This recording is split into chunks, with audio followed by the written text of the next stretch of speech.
దుర్గము, నన్ను తప్పించువాడు, నా కేడము, నేను ఆశ్రయించువాడు. ఆయన నా జనులను నాకు లోబరచువాడై ఉన్నాడు. నీవు నరులను లక్ష్యపెట్టుటకు వారు ఏ పాటి వారు, నీవు వారిని ఎన్నిక చేయుటకు మనుషులు ఏ పాటి వారు. నరులు వట్టి ఊపిరి పోలి ఉన్నారు, వారి దినములు దాటిపోవు నీడవలెనున్నవి. యెహోవా, నీ ఆకాశమును వంచి దిగిరమ్ము, పర్వతములు పొగ రాజునట్లు నీవు వాటిని ముట్టుము. మెరుపులు మెరిపించి వాటిని చెరిగొట్టుము, నీ బాణములు వేసి వారిని ఓడగొట్టుము. పైనుండి నీ చెయ్యి చాచి నన్ను తప్పింపుము, మహాజనములలో నుండి అన్యుల చేతిలో నుండి నన్ను విడిపింపుము. ఈ చివరి మాట అందరం కలిసి వారి నోరు వట్టి మాటలాడుచున్నది, వారి కుడి చెయ్యి అబద్ధంతో కూడి ఉన్నది. దేవుడి పరిశుద్ధ వాక్యమును ఫలింపజేయుగాక.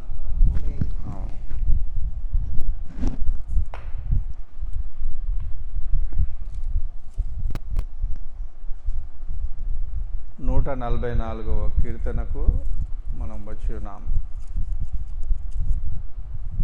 ఈ 144వ కీర్తన ఆశ్రయదుర్గము అని మనకు చెప్తుంది. ఆశ్రయదుర్గము అని అంటే మహాసే అని హెబ్రీ భాషలో అంటారు. మహాసే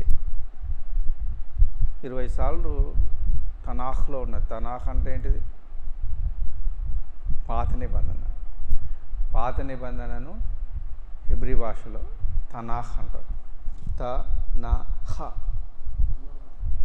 తనాఖ్ అంటే తనాఖ్ అంటే తోరా, నా అంటే నవీం, కే అంటే కెవీం, తనాఖ్ అని అంటారు అన్నట్టు. ఆశ్రయదుర్గం రెఫ్యూజ్ అన్నట్టు. రెఫ్యూజ్ అంటే షెల్టర్. మన షెల్టర్ ఎవరంటే ఆయన నాకు ఆశ్రయదుర్గం. షెల్టర్ ఎప్పుడు అవసరం ఉంటుంది మనకు? షెల్టర్ ఆపదలు ఉన్నప్పుడు అవసరం ఉంటుంది. చాలా చాలా గుర్తుపట్టాలి అది. ఆశ్రయదుర్గము, నాకు ఆశ్రయదుర్గము యెహోవాయే. మనం బాధలో ఉన్నప్పుడు మనల్ని కనికరించేవారు ఎవరు ఉండరు, మన దేవుడే ఉంటాడు. మన దేవుణ్ణి మనము గుర్తు చేసుకోవాలి. మన దేవుణ్ణి మనం గుర్తు చేసుకోవాలి. అన్నం లేనప్పుడు నాకెన్నో 5 సంవత్సరాల నుండి ఒక్కనే అన్నం లేనప్పుడు దేవా నీవే ఉన్నావు దాన్ని అని ప్రార్థన చేసుకోవాలి. బట్టలు లేనప్పుడు దేవా నీవే ఉన్నావు అని ప్రార్థన చేసుకోవాలి. ఎవరైనా తరుముతున్నప్పుడు మనం పారిపోవాలి. దుష్టులు మనల్ని తరుముతుంటారు. తరుముతున్నప్పుడు మనం ఏం చేయాలి? పారిపోవాలి. ఉండాలి. ఉండద్దు, అక్కడ ఉండద్దు. వీళ్ళు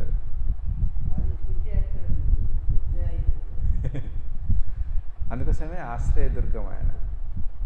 సన్నుతింపబడునుగాక నా చేతులకు యుద్ధమును, నా వ్రేళ్లకు పోరాటమును నేర్పుము. చేతులు వ్రేళ్ళు ఏంటిదన్నట్టు? ఇది యుద్ధాన్ని నేర్పుతాడు అన్నట్టు. మన యుద్ధం ఏంటిదంటే ఖడ్గమే. ఆయన మాటనే మన యుద్ధం. కానీ ఇక్కడ చేతులు వ్రేళ్ళు అని రాయబడుతున్నారు. ఈ యొక్క మిలేనియంకు ముందు జరిగే కార్యక్రమం అన్నట్టు. ఈ యొక్క 1000 ఏళ్ల పాలనలో ఒక యుద్ధం ఉండదు, ఒక ఆయుధం ఉండదు, ఏముండదు. యేసుక్రీస్తు వచ్చిన వెంటనే ఆయన రాజ్యాన్ని స్థాపిస్తాడు. 1000 ఏళ్ల కాలం ఉంటుంది అది. ఆ రాజ్యాన్ని స్థాపించినప్పుడు ఆయన యుద్ధం ఉండదు, పోరాటం ఉండదు, అస్సలే ఉండదు. ఇది యెషయా గ్రంథం 2వ అధ్యాయంలో ఉన్నది. అయితే ఈ యుద్ధము, రేళ్లకు పోరాటము నేర్పువాడై ఉన్నాడు. ఆయన కృప, ఆయన నాకు కృపా నిధి. ఆయన కృపా నిధి. నిధి అంటే గొప్ప ఎంత తీస్తే అంత దొరుకుతుంది అన్నట్టు, అది లెక్కించలేని ఆస్తి అన్నట్టు. అది కృపానిధి. నిధి అనంటే మనల్ని క్షమించేవాడు అన్నట్టు ఆయన. కృప అనంటే హెస్డ్ అంటారు. హెస్డ్ అని మనం అంటాము, యూదులు కెస్డ్ అంటారు అన్నమాట. 248 సార్లు ఉన్నాయి హెస్డ్ అంటే కృప. ఏమి ఇయ్యకునే మనల్ని కృపతో ఆదరిస్తాడు మన దేవుడు. మనలో ఏమి లేదు అన్నప్పుడే దేవుని కృప వస్తుంది. నాకు అది ఉన్నది, నాకు ఇది ఉన్నది, నేను ఇంత చదివినా అది ఈ కృప పనికిరాదు దానికి. మెరిట్స్ మనం చెప్తాం కదా, మెరిట్స్. నేను ఇన్ని సేవ చేసిన, ఇంత చేసిన, అంత చేసిన అంటే ఆయన కృప పనికిరాదు. దీనంగా ఎవరైతే మొరపెడతారో ఆయన కృప ఉంటుంది అన్నమాట. నా కోట అంటే ఇది ఫోర్ట్రెస్, కోట. ఎవరైనా శత్రువు వచ్చినప్పుడు కోటలోనికి వెళ్తాం. దుర్గము, హై టవర్ అన్నట్టు. టవర్, దుర్గము అంటే టవర్. నన్ను తప్పించువాడు. నా కేడము అంటే ఏంటి? కేడమని ఆదికాండము 15వ అధ్యాయంలో మొట్టమొదటిసారిగా కేడం గురించి రాస్తారు. కేడం అంటే ఏంటి? కేడం అంటే ఒక అది అన్నట్టు ఇట్లా పల్లెంలాగా ఉంటుంది, ఇట్లా ఉంటుంది అన్నట్టు. డాల్ అంటారు కదా, దాన్నే కేడం అంటారు. రక్షణ కవచం. ఆ బాణం వచ్చినప్పుడు ఇట్లా అంటాడు. అగ్ని వచ్చినా ఏది వచ్చినా కూడా మనం ఆయన కేడం. అది మొట్టమొదటిసారిగా ఎక్కడ రాయబడిందంటే 15వ అధ్యాయం, ఆదికాండం 15వ అధ్యాయంలో రాయబడింది. నా కేడం అని అంటే డిఫెన్స్, అఫెన్స్ రెండు ఉంటాయి. అఫెన్స్ ఉంటుంది, డిఫెన్స్ ఉంటుంది. అఫెన్స్ అంటే మనం ఎదురాడేది, శత్రువుతో ఎదురాడేది, పోరాడేది. కానీ కేడం అని అంటే డిఫెన్స్ అని అంటే రక్షణ, అంటే మనల్ని మనం తప్పించుకోవడం అన్నమాట. వాళ్ళు ఎన్ని బాణాలు వేసినా మనం ఆయన కేడం అది. నా కేడము అంటే వాళ్ళు ఎన్ని దానాలు వేసినా కూడా మనకేం కాదు. వాళ్ళు ఎన్ని యోచనలు చేసినా, ఎన్ని ఆలోచించినా కూడా మనకు ఏం కాదు. ఎందుకు? మనకు కేడం ఎవరు? ఆయన. దుష్టుడు తరమకుండానే పారిపోతాడు. దుష్టుడు ఎట్లా పారిపోతాడు? తరమకుండానే పారిపోతాడు. వాడు దుష్టుడు కనుక వాడు పారిపోవడానికి సిద్ధంగా ఉంటాడు. వాడు నా కేడము అనేది చాలా ప్రాముఖ్యమైన విషయం అన్నమాట. కేడము నేను ఆశ్రయించువాడు, ఆశ్రయం ఆయన చేతుల కింద మనము ఉంటాం అన్నట్టు. ఏమంటాడు పరమగీతంలో ఏమంటాడు అన్నట్టు? ఆయన చేతులతో నన్ను కప్పి ఉన్నాడు, ఆయన చేతుల క్రింద నాకు పరమగీతం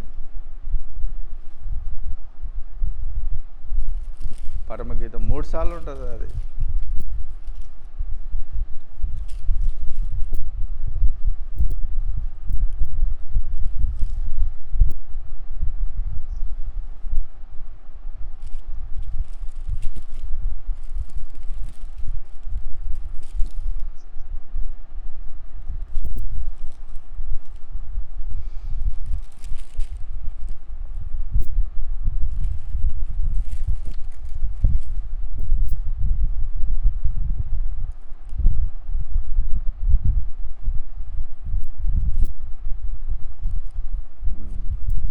ఇక్కడ ఉంటుంది.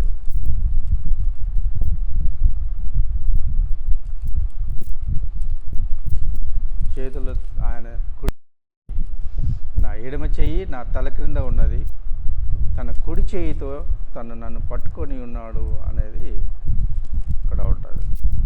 3 సార్లు ఉంటుంది అది.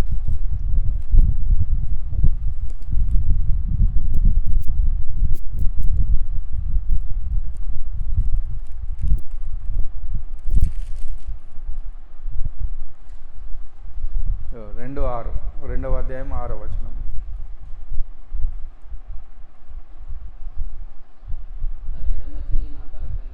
ఆయన ఎడమ చెయ్యి మన తల క్రింద ఉంటుంది, కౌగులించుకున్నాడు. ఎంత మంచి మాట! ఆశ్రయ దుర్గము ఆయన. నేను ఆశ్రయించు నా దేవుడు ఎట్టుంటాడు? అది 3 సార్లు ఉన్నది. అది ఎన్నిసార్లు ఉన్నది? 3 సార్లు ఉన్నది. ఆయన కుడి చేతితో మనలను తల కింద పెట్టుకుంటాడు, ఇంకా ఎడమ చేతితో తల కింద పట్టుకుంటాడు, తన కుడి చేతితో మనలను కౌగులించుకుంటాడు. మనకు ఎటువంటిది ఏమీ సంభవించదు, ఇక ఏమీ సంభవించదు. అన్నీ తాకేదాన్ని, బాణాలు అగ్ని అంతా ఆయనకే తాకుతుంది.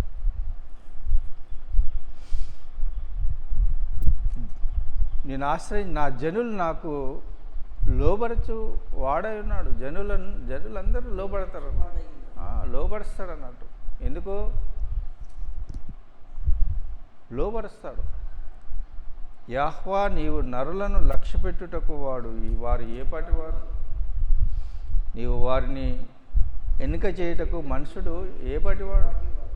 దేవునికి నరునికి ఇక్కడ పోలుస్తున్నాడు అన్నట్టు. దేవునికి నరునికి. ఈ 8వ కీర్తనలో ఉంటుంది. 8వ కీర్తన, నువ్వు వారిని లక్ష్య పెట్టుటకు మనుషుడు ఏపాటివాడు అని 8వ కీర్తనలో మంచిగా ఉంటుంది అన్నట్టు. 8వ కీర్తనలో మంచిగా ఉంటుంది. ఆ 8వ కీర్తన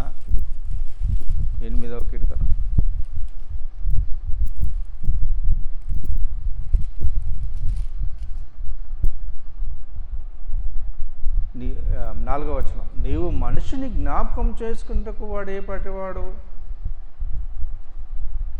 నీవు నరపుత్రుని దర్శించుటకు వాడు ఏపాటివాడు?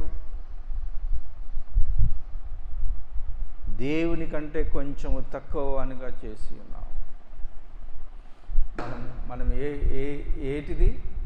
దేవుని కంటే తక్కువ.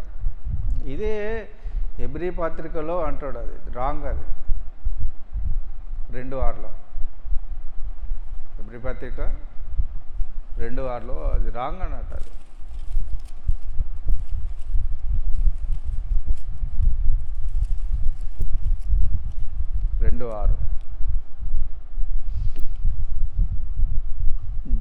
నీవు మనిషిని జ్ఞాపకం చేసుకున్నటకు వాడేపాటివాడు? నీవు నరపుత్రుని దర్శించుటకు వాడేపాటివాడు? దేవదూతలు అని ఉన్నది, ఇక్కడ తప్పది. అక్కడ దేవుడు అని అంటే ఇక్కడ 2:6. అక్కడ దేవుడు అని ఉన్నది, ఇక్కడ దేవదూతలు. ఏది కరెక్టు? దేవుని కంటే తక్కువగానిగా చేసినామా, దేవదూతల కంటే తక్కువగానిగా చేసినామా? ఈయన తీసుకున్న కాంటెక్స్ట్ వేరు. ఆయన తీసుకున్న కాంటెక్స్ట్ వేరు. దాన్ని గమనించాలి. ఏమున్నది? ఇంకొక కిందికి చదువు. నీవు నరపుత్రుని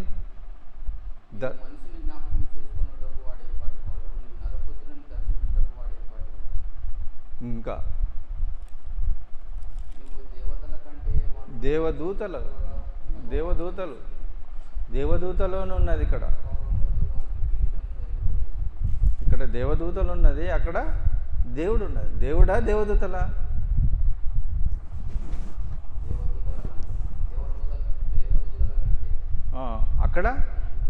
అక్కడేమన్నది? ఒరిజినల్ కాంటెక్స్లో ఏమున్నది? 8వ కీర్తనలో ఏమున్నది? దేవుని కంటేనా దేవదూతల కంటేనా? ఇక్కడ దేవదూతల కంట. ఇది కాంటెక్స్ట్. ఇది హెబ్రీ పత్రిక తీసుకున్నది వేరే విషయంలో, అది చెప్తున్నది ఒరిజినల్ కాంటెక్స్ట్ అన్నట్టు. అది దేవుని కంటే తక్కువ వానిగా చేసి ఉన్నావు. అది ఎప్పుడైనా కానీ దేవుని కంటే తక్కువ వానిగా చేసి ఉన్నావు. ఇది రాంగ్ అన్నట్టు. ఇది హెబ్రీ పత్రిక రాంగ్. ఈ యొక్క 8వ కీర్తన కరెక్ట్ అన్నట్టు. అది ఒరిజినల్. అది నీవు నరులను లక్ష్యపెట్టుటకు వారు ఏపాటి వారు? నీవు వారిని ఎన్నిక చేయుటకు మనుషులు ఏ పాటి వారు? నరులు వట్టి ఊపిరి అయి ఉన్నారు. వారి దినములు దాటిపోవు నీడ వలెనున్నది. నీడ ఎట్లా పోతుంది అంటే ఇట్లా పోతూ ఉంటుంది అన్నట్టు.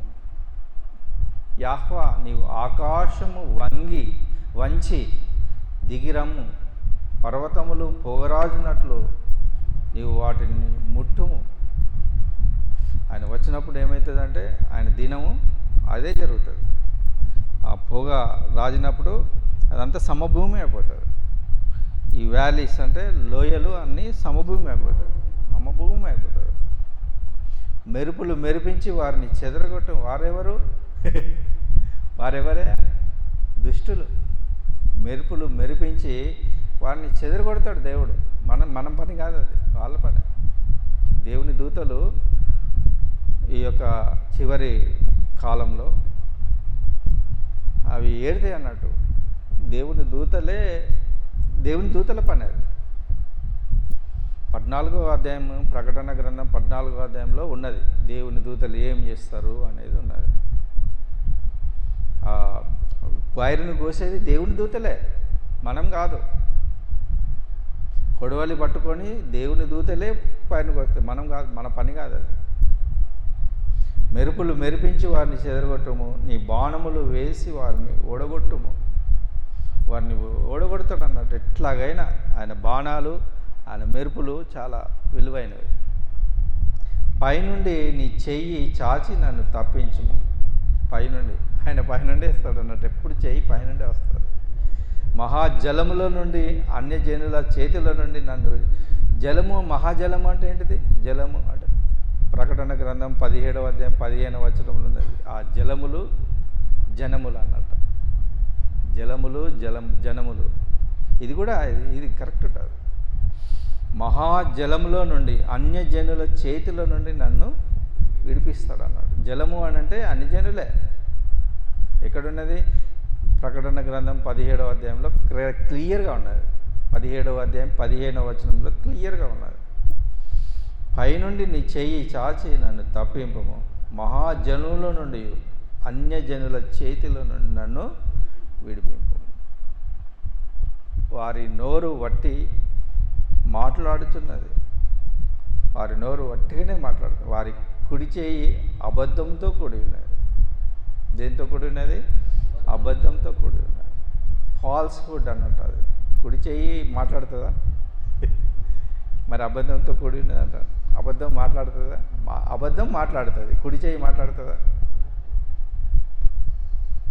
దాన్ని ఆలోచించాలి మనం. వచ్చే రేపు దాని గురించి ధ్యానం చేద్దాం. దేవుడి మాటలను దీవించి ఆశీర్వదించుగాక.